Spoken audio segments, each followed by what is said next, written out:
Mana tanlashtiribdi parvozlar. To'rt qushlarimga yemga keldim. Bu yerda non qaranglar, assortiment, to'tilari qaranglar.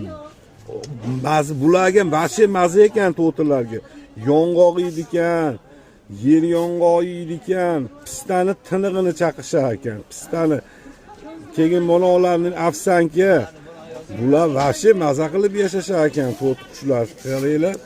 Yangi bozorda men parvozlar to'ti qushlarni doni tugadi keldim. Endi hozir mana kaptallarni ham donlarini video qilaman. Kimga omak pistani ham zo'ri, yong'oq, mang'izni ham zo'ri mana bolalardi ekan. Endi meshakka o'tib oldim. Men nariyadan qilyaptim bozorlikni. Men borini gapiraman, bilasizlar. Yangi bozorda men ikkovi ham, ikki xonim, yaqin ikki xonlarim.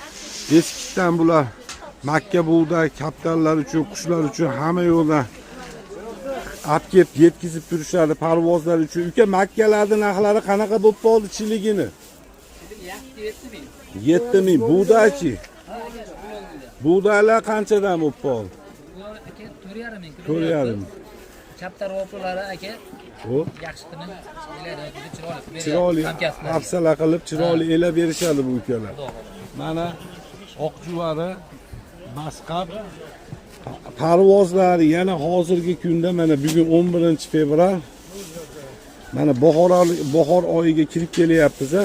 Endi Makkani ozgina ozaytirasizlar. Endi 10 kilo Makkaga, 10 kilo Makkaga. Endi dadil 2,5 kilo bug'doy qo'sha olasizlar. 2,5 kilo bug'doy qo'sha olasizlar. Sababi juvonalar chiqishni boshladi. Ikkovidan 250 grammdan yarim kilo masqab juvori, yarim kilo, 2,5 kilo bug'doy, 10 kilo Makka. O'sha kunlar irishni boshladi. Makka ham o'sha sekin anaqaga o'tib ketamiz endi. Ozaytirishni boshlaymiz. Parvozlar mana yangi bozordaman, pavilyonda. Mayer gul bozor. Bu yog'i kartoshka, piyoz, sabzilar hamma yo'q mashetda. Parvozlar bemalol sizlar uchun bu. Men o'zim mana oldim. To'ti qushlarimga, salapanga sobibdi. Bo'pti, rahmat aka. Salomat bo'linglar.